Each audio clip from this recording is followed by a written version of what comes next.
Bye. Magandang umaga, hapon na gabi sa inyo.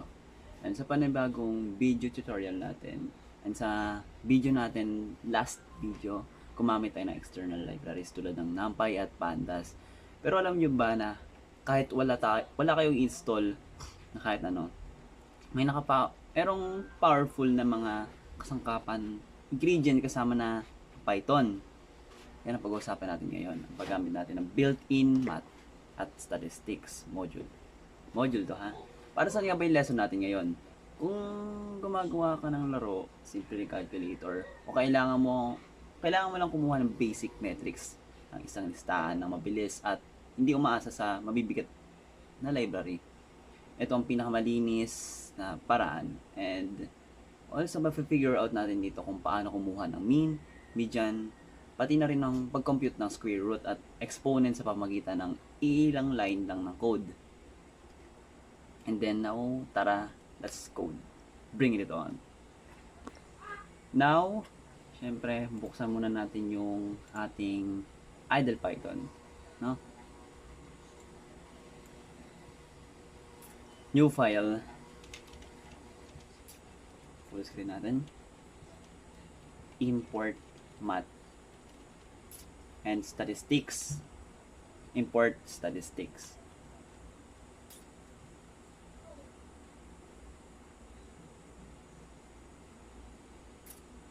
And the next naman yung data, no? Para malaman natin yung lalagyan natin yung naglalaman ng 5 magkakaibang number. Gamitin natin ito sa calculation natin. 55, 90, 78, 92, and 88. Close. So, ito. Statistics. Mean, median, highest, and lowest.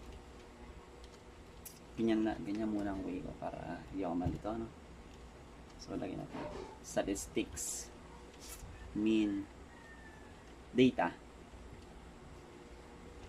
Yan. Tapos, statistics.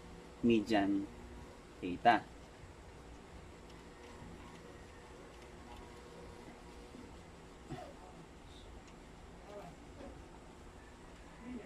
Max data. And minimum data.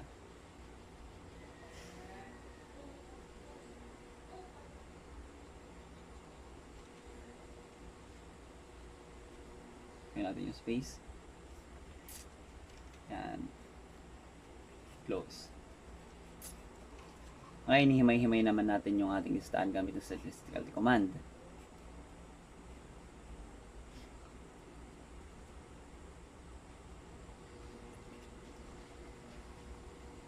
Dahil napag-iwalay na natin yung statistical command.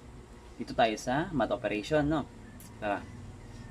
Square root equals math square root mean.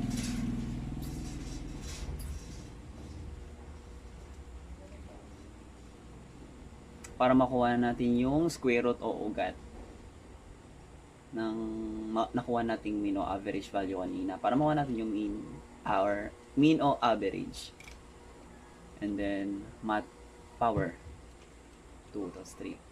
Para i-calculate ang exponent ko sa ng number na 2 ay itataas sa power of 3.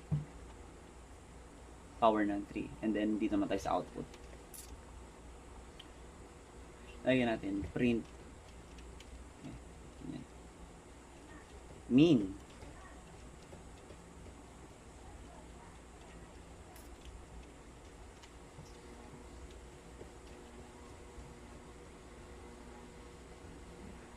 Median.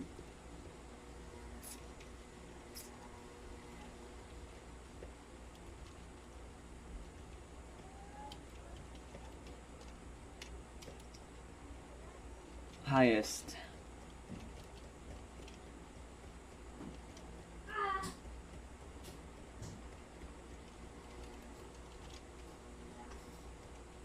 And the lowest.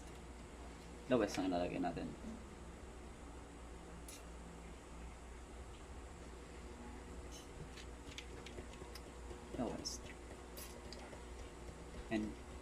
print square root of mean. Square root, ano spelling? Square root of mean.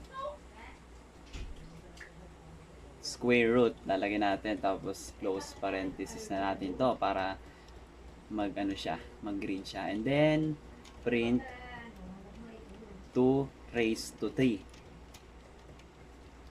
Tapos power. Check natin kung merong mistake or ano. So wala naman ako nakikita, no? O yan, test na natin. Run Python. Lagyan natin import math test. Save. So ayan, kita natin yung result. Ang mean is 86.6. Excuse me. Median 98. Ang highest naman is 92, ang lowest 78. The square root of mean is 9.30. And guys, ayan na. So ito yung ito na yung result, and at ayan na nagpapatunay na walang third party libraries. Kayang-kaya natin mag-analyze at mag-compute gamit ang built-in modules ng Python. Tamang-tama to para sa lightweight projects nyo, sa mahihirap, sa kung saan kayo affiliated. Pwede to para mas madali itong gamitin. Kung natuto ka at nagustuhan ng ating video tutorial, thumbs up lang tayo dyan. And I hope na may natutunan kayo sa video lesson na ito. And also marami pa tayong matutunan, hindi lang to at sa mga journey bilang programmer, coder. So ayan, ito lamang yung video, and I hope may natutunan tayo sa araw na to. Thank you for watching.